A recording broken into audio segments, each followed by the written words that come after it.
This is Arab Talk on KPOO 89.5 FM in San Francisco.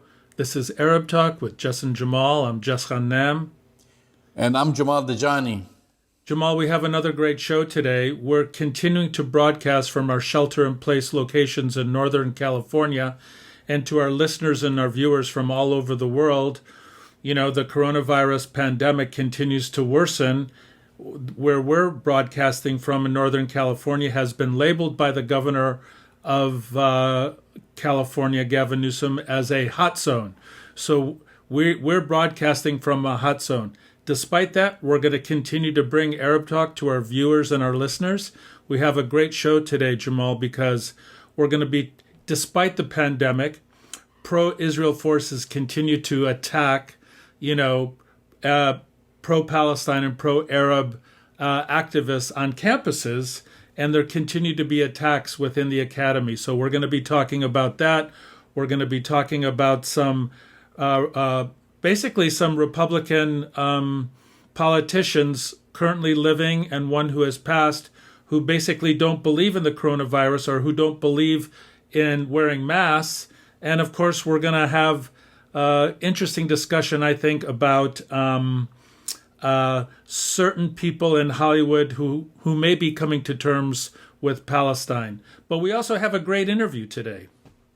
That's right, Jess. First, let me start by wishing everyone Eid Mubarak, because Friday is the beginning of Eid al-Adha for more than 1.5 billion Muslims across the world. And of course, my message to them is enjoy, celebrate, but practice social distancing and celebrate from home, right? Wear a mask. And the Saudi government was very smart this year, Jamal.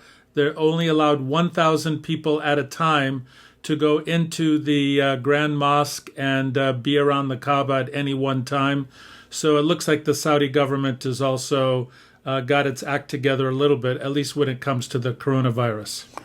That's right. So let's go. We're going to go to our first interview. Just as you've mentioned, actually, right-wing groups are flooding an ongoing public comment period on whether California should cut ethnic studies in general and Arab American studies specifically from their schools.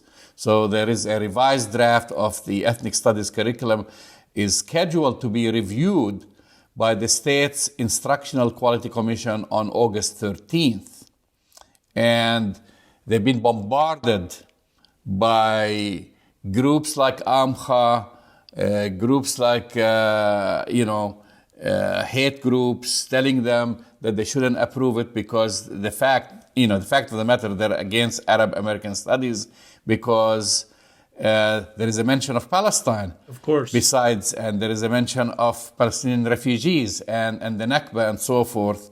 So let's listen to Lara Kiswani, who's the Executive Director of the Arab Resource and Organizing Center in the city in San Francisco, AROC, talk about it. Right-wing groups are flooding an ongoing public comment period on whether California should cut ethnic studies generally and Arab American studies specifically from their schools. The revised draft of the ethnic studies curriculum is scheduled to be reviewed by the state's Instructional Quality Commission on August 13th. Joining us to discuss this provoking topic, Lara Kiswani. Lara, she is the Executive Director of the Arab Resource and Organizing Center, AROC. Welcome again to Arab Talk, Lara. Thanks for having me. I use this term provoking. Perhaps I should have said infuriating topic, because really, what's wrong with including Arab American studies in ESMC, the California Ethnic Studies Model Curriculum Draft? What's wrong with that? I mean, that's precisely the question we've been posing at all the decision makers. Like, why is this even on the table? Why is it controversial to include the experience of Arab Americans in a ethnic studies model curriculum, where ethnic studies has already sort of laid the groundwork for anti-colonial, anti-racist, social justice-based curriculum. And on the higher ed level, Arab American studies has become institutionalized as part of that. And we have the founders of Third World Liberation, of the Third World Strike, the Liberation Front, and the Black Student Unions from 1968, who are saying Arab American studies is absolutely intrinsically connected to ethnic studies. So, yeah, we would argue that that is a question to be posed to those in the decision-making body, because for us, it's a no-brainer. And for our communities who are impacted by really racialized and unjust and inequitable educational system, it would actually have an amazing impact, not only for Arab students, but for all students, if they were taught a curriculum that centered the experience of Arab in this moment. Now, earlier this month, I know that the Arab Resource and Organizing Center, AROC, released a report exploring the representations of Arabs and or Muslims in the San Francisco Bay Area school system. And one of their most striking findings is that only 2.3% of the students they surveyed, meaning AROC, you guys surveyed, said that they learned about Arabs and or Muslims at school. 2.3%, right? Mm-hmm. So this makes really, like I say, no-brainer, as you've said, that you need to educate the children, really, young boys and girls about Arab Americans, because that's something that is missing in the schools. And then I was looking at also just to say that this is it's not going to be like a separate, right? It's not going to be a separate department. It's really including in the American Asian Studies, right? Is that my understanding? Yeah, so the ethnic studies model curriculum was drafted by a committee of scholars and experts in the field. So they're teachers who have been doing this work for decades. And they worked together to form this curriculum because they were asked and tasked by the California Department of Education to do so.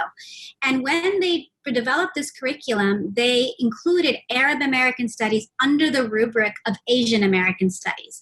And this really follows the tradition in higher education. There are departments across the country where Arab scholars are now housed under Asian American studies because of shared experience around war and colonialism and militarism, xenophobia and Orientalism. There's a lot of intersectionalities there. And so historically, that is where we have landed as scholars in the higher ed field. So following that trajectory, they included it under Asian American Studies. And since then, we've had the National Association of Asian American Studies come out with a statement saying, absolutely, Arab American Studies should be in the ethnic studies model curriculum under Asian American Studies.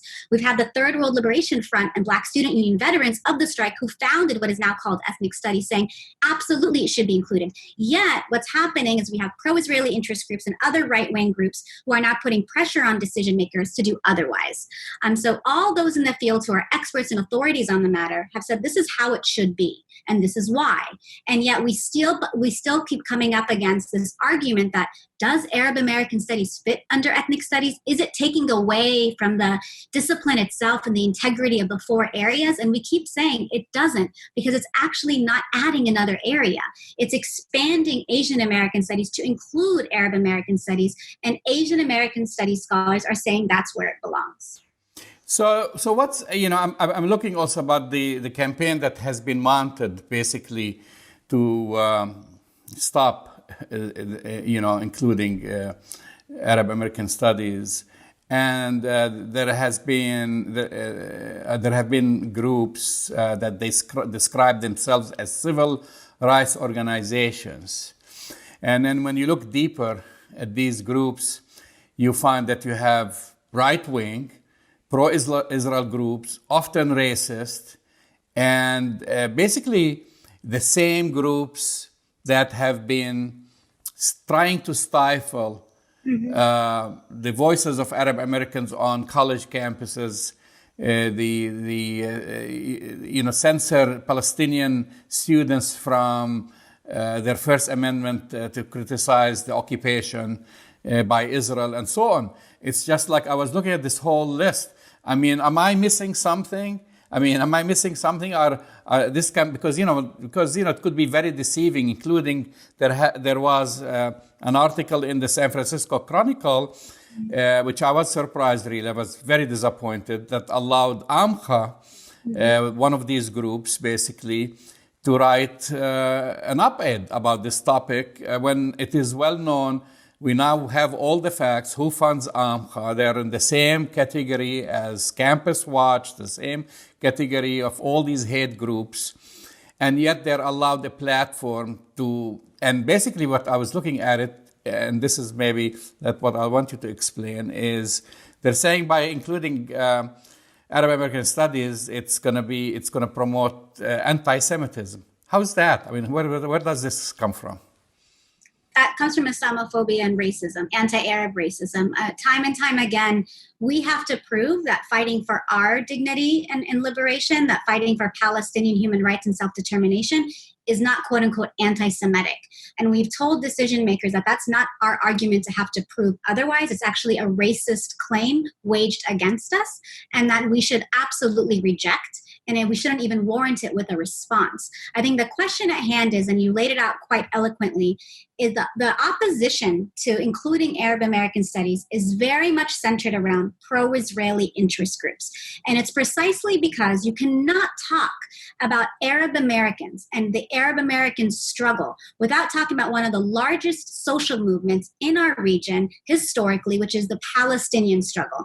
And if you're going to talk about ethnic studies, which is very foundation of ethnic studies, it's about indigenous and racialized and oppressed communities. It's about anti-colonial studies.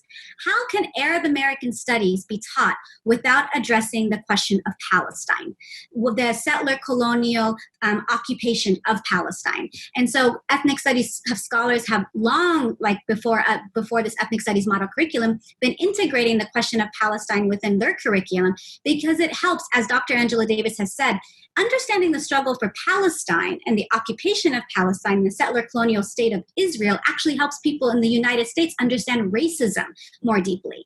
And so it really opens the door for more critical thinking and analytical thinking around the questions of race, militarism, oppression, gender. And so all of these things are actually made more possible by educating people on the Palestinian struggle. And that is precisely why the pro-Israeli opposition is really adamant about making sure they put an end altogether with Arab American studies, because they know you can't talk about Arab American studies without talking about the question of Palestine, rightfully so.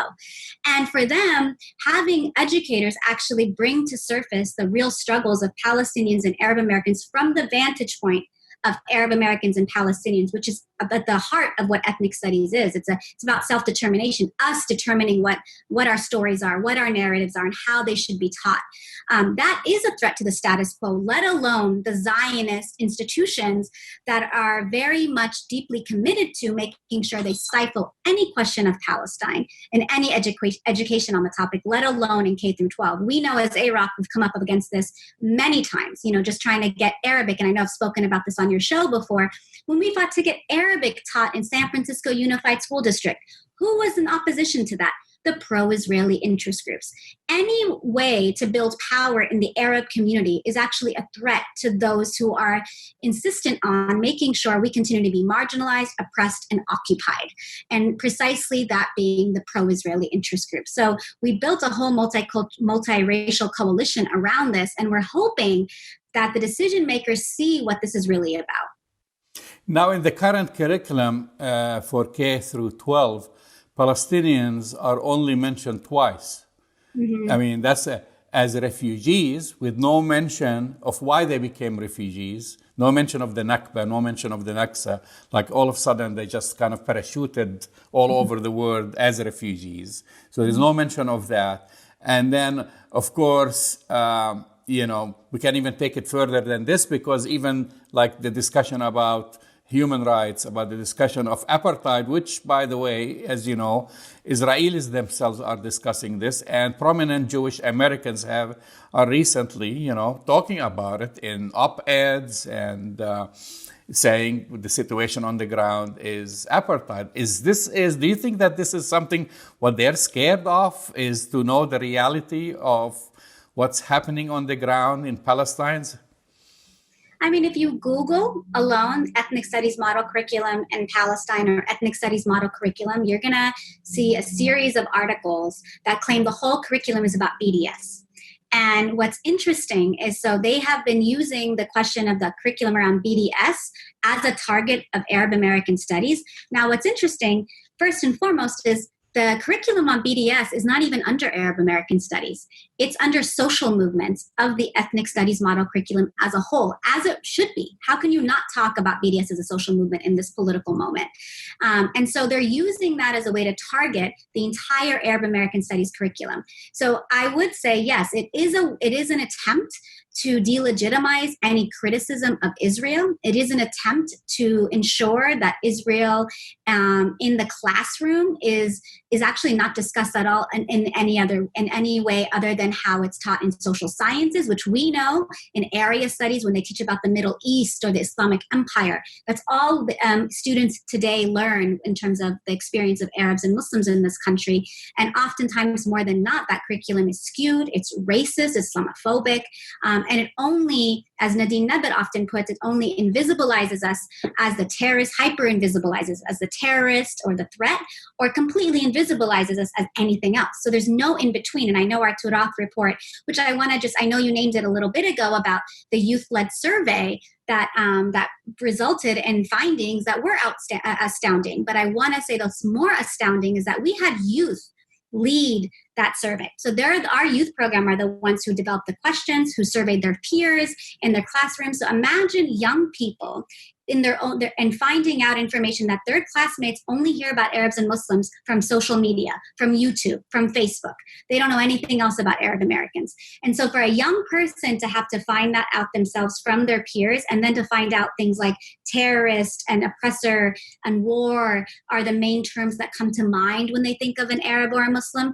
I mean, that is the daily lived reality of Arabs. And what gets lost in the conversation when pro-Israeli interest groups get involved, it becomes a question of what should be taught about Palestine-Israel versus what is the experience of racialized and oppressed communities, Arab Americans being one of them, and what's the impact of actually instituting a curriculum that's robust, that's rooted in the integrity of the discipline of ethnic studies with the support of scholars and founders of ethnic studies that could actually advance an understanding of social and economic justice very differently than how students are taught today.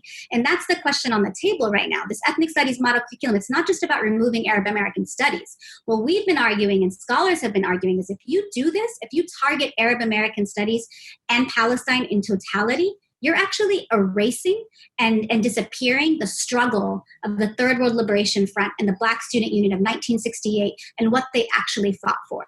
Because what they fought for is to advance these hard conversations and to actually go against the status quo. Now, the bond has been growing between different ethnic groups with the Arab American community and especially with the African American community, with Black Lives Matter. And sadly, actually, people started to make that connection between the struggle of the African American community in this country with the recent murder of George Floyd. We've seen people making that connection with how the police is reacting to the African American community, and then they're looking at how it's happening there on a daily basis in Palestine. Do you feel, I know that you have a lot of groups behind you. There was a letter by the California Scholars for Academic Freedom supporting, this campaign, and also other ethnic groups. Is that something to take into account with what's happening right now on the ground with racism and basically lack of education as far as different ethnic groups within this country, to highlight also what's happening to Muslims and Arabs in this country as well? Yeah, well, two things. I think it's important to note that, yes, we are seeing education and more highlighted like public or popular consciousness around the connections between Black and Palestinian solidarity today. as a result of the murder of George Floyd.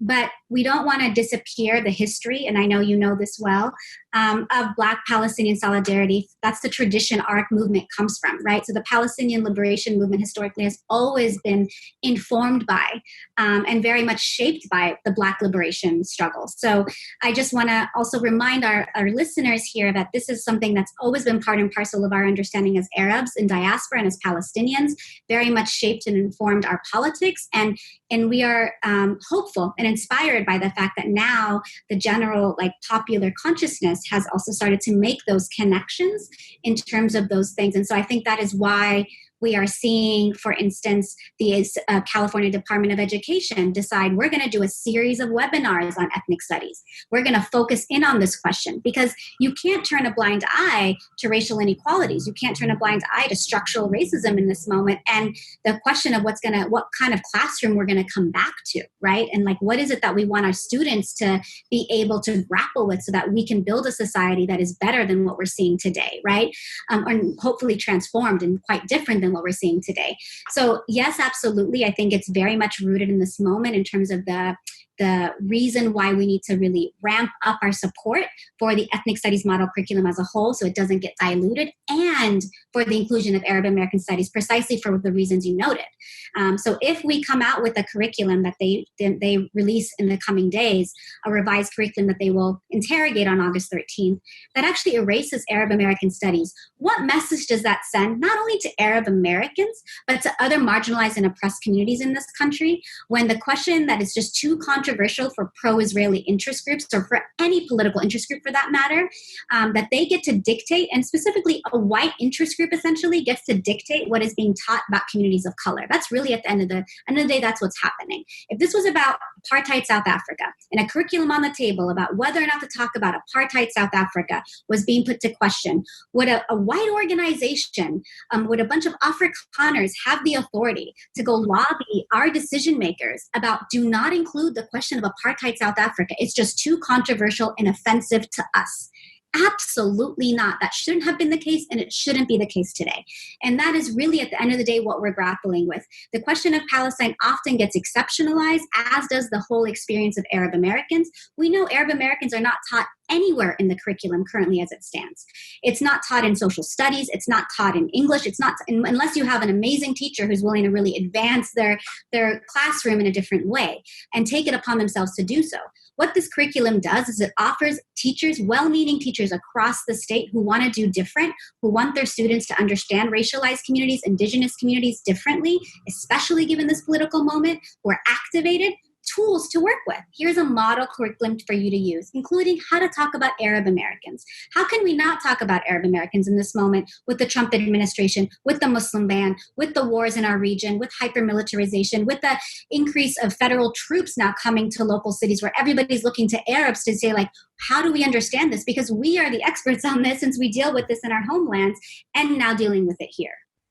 So what can people do to be heard, really, to express their opinion? I know, I'm not so sure about this August 13th hearing. Is that a final hearing? Is that it? I mean, or is it subject to, because they said there is, it's the revised draft, it's set for August 13th to be reviewed. Then they said there is a 30-day period opens for public comment, after which the commission meets again to consider additional changes.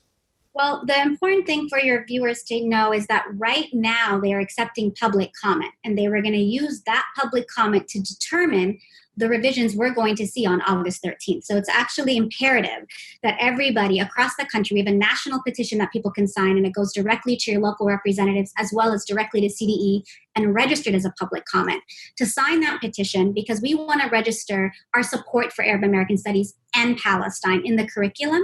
And then after that, on August 13th, we are asking people to mobilize to that hearing if you live in California, to speak up and to show support for the inclusion of Arab American studies.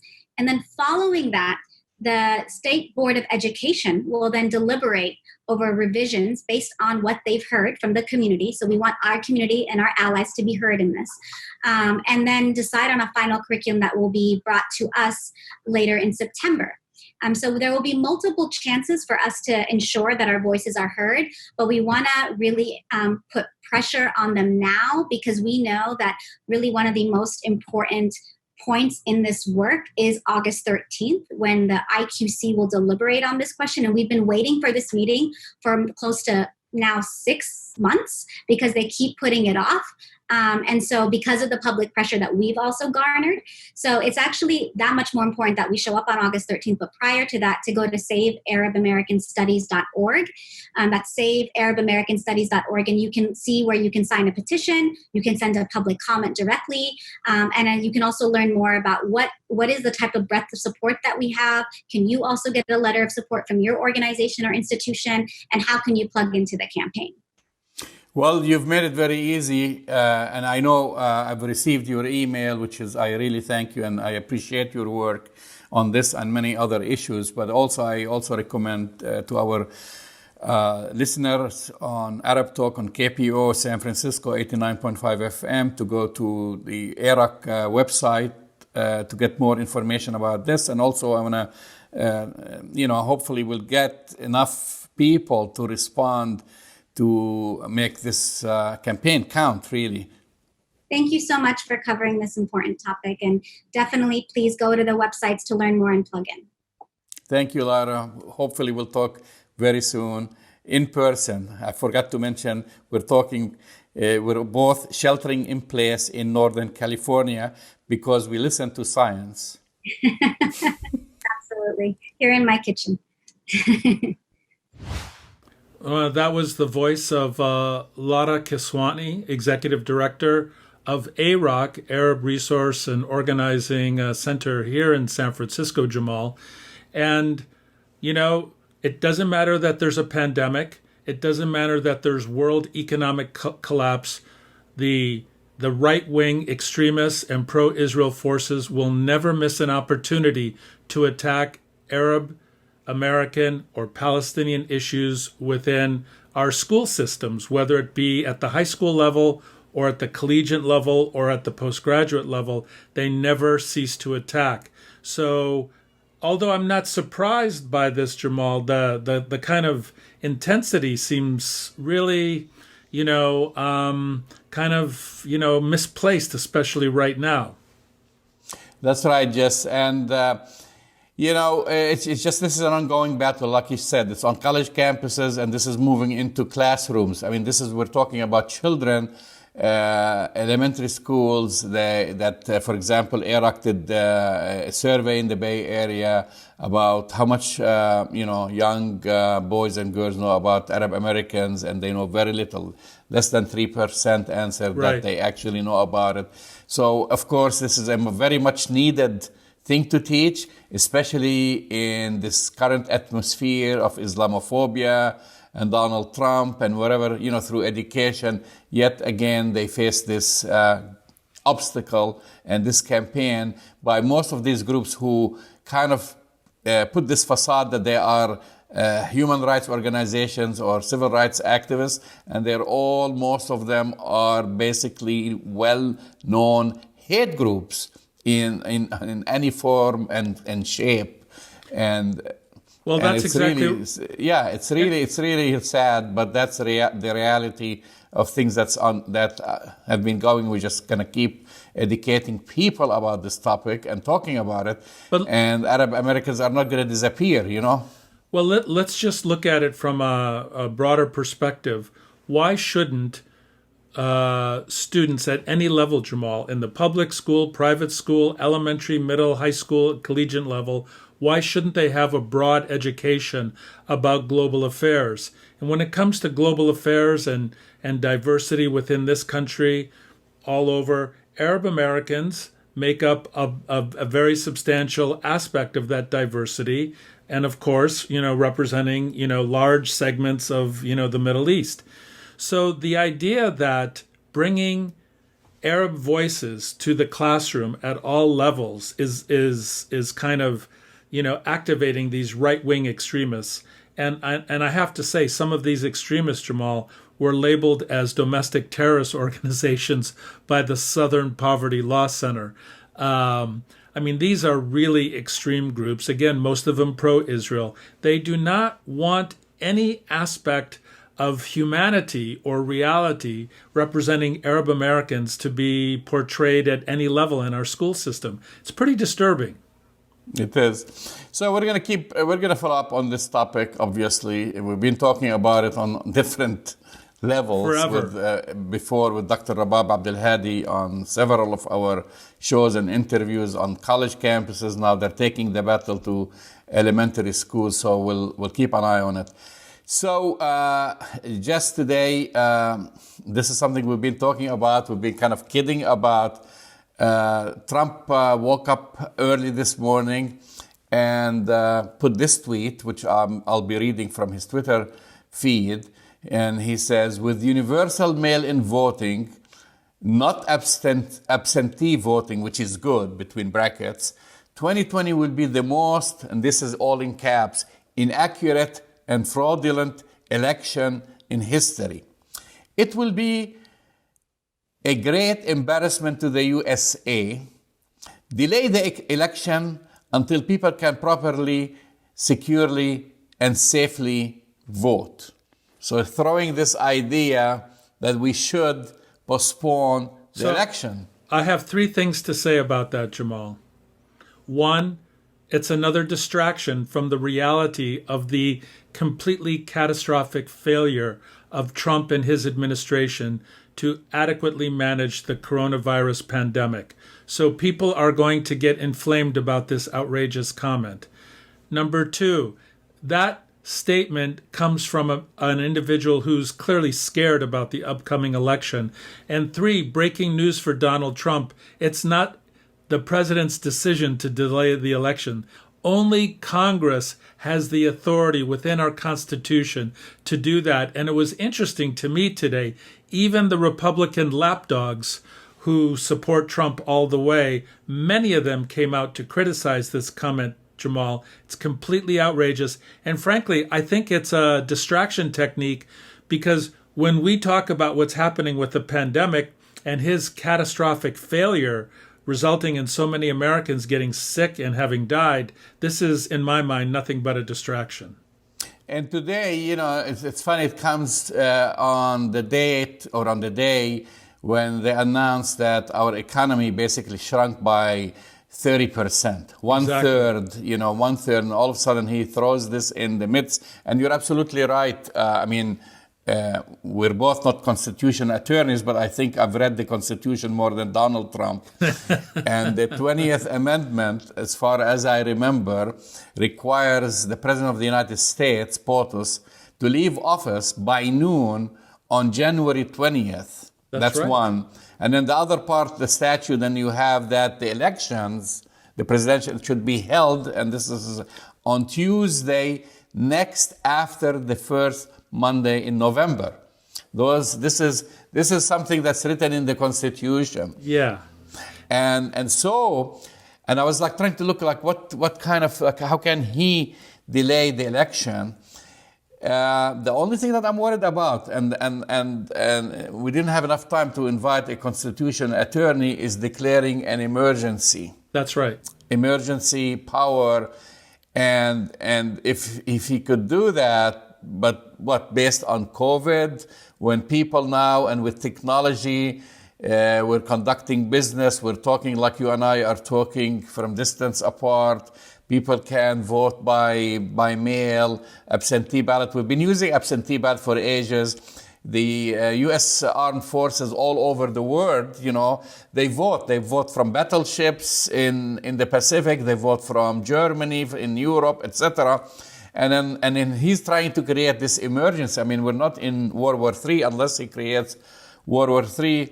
And then you're right, Mitch McConnell, your favorite senator, and Representative Kevin McCarthy, they were quick to reject this along with others. So I hope they poured some cold water, but I know how he does. We know how he thinks. That's right. He keeps scratching that scab until it starts bleeding. That's right, he's Jamal. testing the water.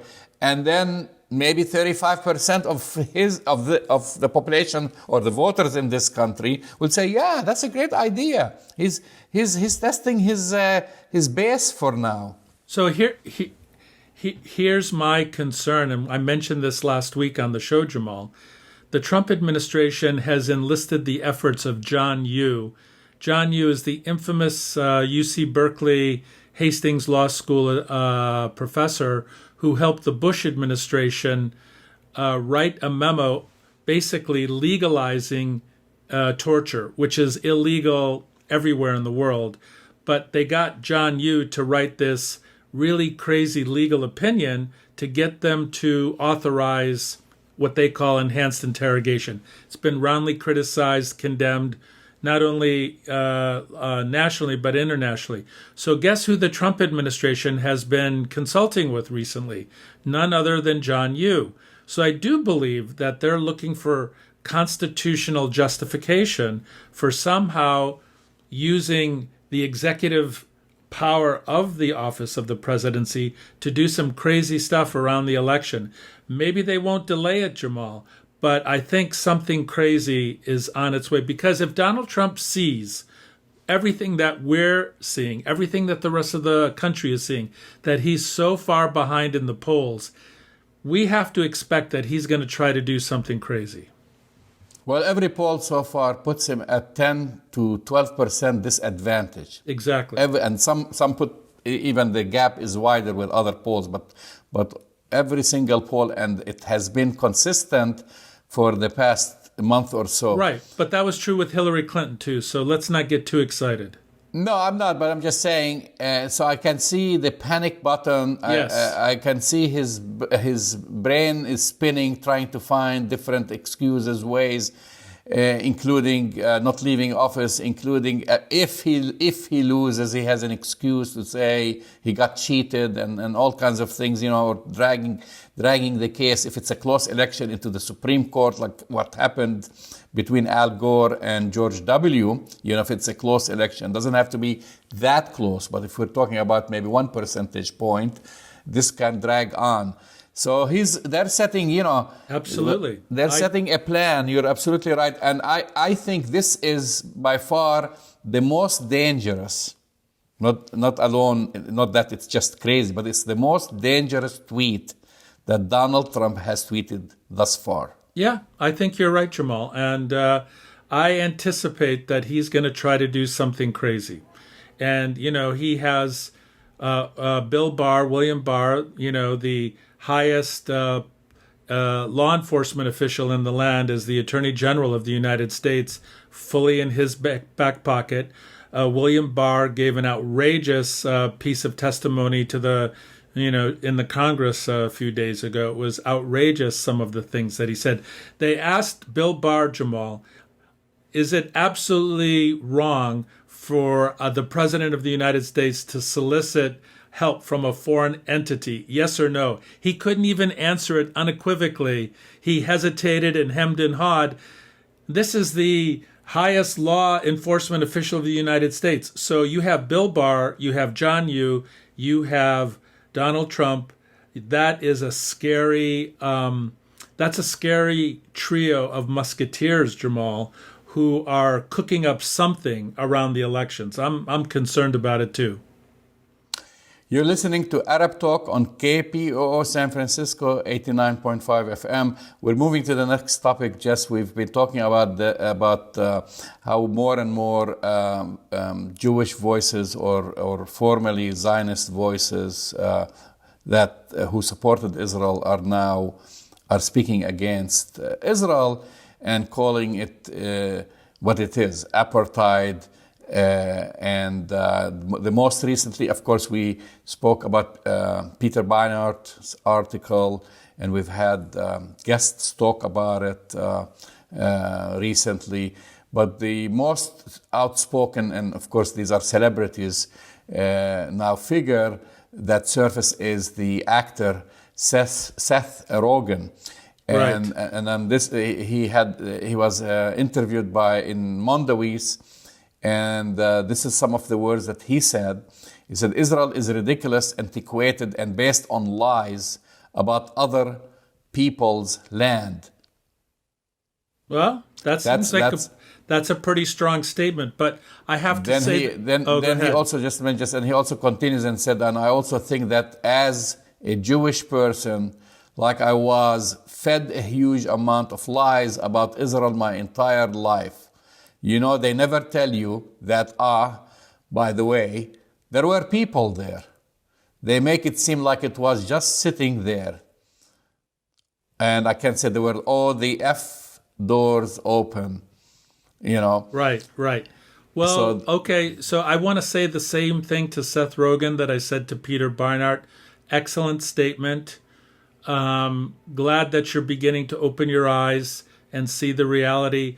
But my comment to Seth Rogen and to Peter Barnhart is, what the heck took you so long to come to your senses?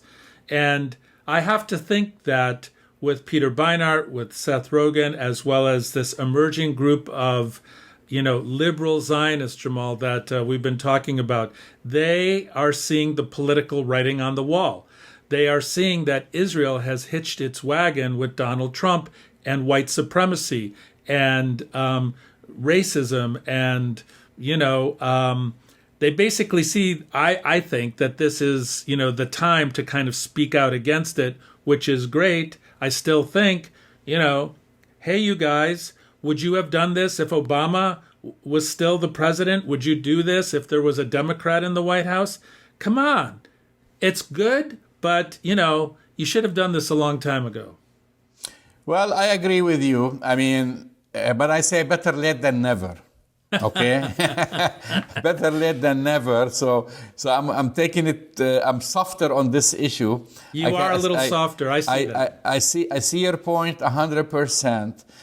But I see the more of them speaking out and pulling their heads from the sand. They buried their heads and looked the other way. Try to create this utopia about Israel and ignore the plight of the Palestinians, and ignore the suffering of the Palestinians, and ignore the apartheid wall that Israel built, ignore the massacres in Gaza and elsewhere. And now they're seeing the reality, and they're seeing that what these colonial settlers in general, like especially the ones living in the West Bank, what they're trying to form, and what they're trying to create. An ex-land without its people, and create an apartheid system and Jim Crow. But Jamal, the most recent massacre that occurred in Gaza in this century was 2009. We're talking 11 years ago was the first, really horrific massacre of Palestinian civilians in Gaza by the Israeli military. After that, there were two more horrific military incursions in Gaza that killed so many Palestinian men, women, and children. The annexation and theft of Palestinian land since 1948, since 1967, since Oslo. Yes, better late than never, but I have to think that they're also trying to protect their own brand. I have to think that because Peter Barnhart, Seth Rogen, they fancy themselves as wanting to be liberal. And you and I have been talking about this for decades. You can't be a Zionist and a true progressive at the same time. It's just impossible. I think finally some of them are feeling the pressure because of the Trump administration and its association with Israeli policies. They feel the need to finally speak out. Yes, better late than never, but come on, guys. This has been going on for 72 years.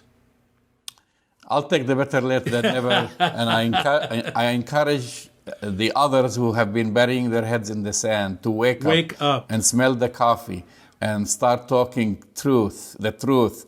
We're not asking them to be pro-Palestinian. We just want them to be speaking. We want them to speak the truth. That's all. Nothing more, nothing less. So in the final few minutes, we always give the health update. I mean, it's something like crazy just within the past 48 hours, Jess. You mentioned it early in the show. Louis Gohmert, a Republican from Texas, tests positive in COVID-19. He was running around the halls in Congress, actually conducting. He was part of 2 or 3 meetings before he said he tested positive. Was bragging earlier. He didn't need to wear a mask. Now he tested positive. Then sadly, and I don't want anyone to gloat over the death of anyone, or even or gloat over someone contracting COVID-19, God forbid. But then you have Herman Cain, a presidential candidate. Of course, he's the pizza magnate, supporter of Donald Trump, was in Tulsa, Oklahoma in June at a big rally for Donald Trump and was seen without wearing a mask. So Absolutely. he contracted. We don't know if he contracted from there, but it makes sense to me when you're surrounded by hundreds of people. Or Donald Trump likes to exaggerate sometimes his rallies, and he said he has tens of thousands of people. I don't know how big, but it's still a rally. Still, you have hundreds of people in that room. He was walking around, and as I've looked at the video, and I've seen many others weren't wearing masks as well. Right. He contracts COVID-19. He's been suffering, and recently he was put on a ventilator, etc. Just like the 150,000 Americans passed away. That's right, Jamal. Because of this. And so what gives that we haven't controlled the COVID-19. We're still having a president who's in denial, even though he said he's not. And we're still seeing hundreds, if not thousands of people walking around without wearing a mask. Well, Jamal, let me just put this in context about how crazy this all is. Okay, on the level of craziness, Louis Gohmert contracted AIDS, contracted coronavirus, was around his office, was around his aides, was around his staff, and told them, basically berated them if they did wear a mask. So that's kind of crazy. Number 2, he had the audacity yesterday when interviewed after finding out that he was exposed to the COVID-19 virus. He said, and I quote, "I think it's because I was wearing a mask and moving it so much, that's how I got exposed to COVID-19. Crazy. No, this is Jamal. To our listeners and our viewers, when Louis Gohmert says, I got COVID-19 because I was wearing a mask, that's not just crazy and anti-scientific. I'm talking about we're living in the dark ages. We're living at a time when people are saying anti-scientific, antithetical, crazy things about the virus known to be false. Then you have the President of the United States, Jamal, who said, wearing a mask is good. But yet he tweets out a video of a crazy doctor saying that there's a cure for COVID-19 and hydroxychloroquine works, when it doesn't. There's no scientific basis for it. So the sad reality, Jamal, is that 21 states now are in the hot zone. 4 other states are going to be in the hot zone by the end of the week. It is each week, Jamal, more and more out of control. Thousands of people are dying each day. We have over 150,000 Americans who have perished. And it's fair to say that the lack of leadership and the lack of the ability for Americans to consistently shelter in place, social distance, and wear masks is causing this significant uptick in exposure and death. We, as a country, Jamal, look like fools to the rest of the world because if you look at Europe, if you look at other places, they've been able to flatten the curve. And we have seen time and time again, Jamal, like Spain, for example, they flattened the curve, they relaxed it. What is happening now in Spain? They're coming up with a second wave now. So the fact that here in the United States we have a president who is doing things that is enhancing and creating and facilitating more and more people getting sick, I think it makes me think of what it was like in the dark ages, Jamal. This is really kind of there's no other word to talk about it is unconscionable that we would have leaders like Louis Gohmert, like Donald Trump, basically advocating for, treatments that don't work and not really supporting a national mask policy. It's terrible. And I'll tell you, Jamal, I say this every week, and I'm right, and I'm sorry I'm right. It's going to get a lot worse. Well, you're absolutely right. I mean, we're seeing it. It's getting worse every single day. This might be also another legal question, because now I'm starting to think, okay, if you are causing the death of others, in other words, you're not wearing a mask, like Gohmert, and now other members of Congress or his own staff contract this, and somebody dies, aren't you criminally responsible for their death? Well, I have news for you, Jamal. Your friend Mitch McConnell wants to put in wants to put into a bill that the next bill that's coming out in terms of extending unemployment benefits and financial package for the country. He wants to put a clause in the bill that says you cannot sue people because of that. So they're already thinking about this, Jamal, because there is liability, and you have Republican senators who want to put in their bill relieving people of any criminal liability if they do that very thing. Yeah, because the more I think about it before, yes, the public was receiving mixed messages from the politicians, from the President of the United States, maybe but not from scientists. Here's the thing: scientists have been clear, Jamal. Wear a mask. Yeah, but I said there wasn't a clear policy. Okay. There's no policy. Now within the congressional halls, yesterday I saw the Speaker of the House, Nancy Pelosi, saying that she's imposing, basically everyone finally has to wear a mask. Like now, this is since March, we are talking about now in a couple of days, we're entering into August. Right? Right. So here's the thing, Jamal. The American Federation of Teachers, which is the second largest collective bargaining unit of teachers in the country, announced yesterday, because the Trump administration with Betsy DeVos still are pushing to have, school open with kids going to school. They don't want to go to Jacksonville. They want to protect themselves, but they want to send our children back to school. The American Federation of Teachers has announced that they will go on strike. This is, I think it's 1.5 million teachers all over the country have announced that if it's not safe, we are going to go on strike and we will not put our students or ourselves at risk. You also have baseball teams like the Mariners, right? It's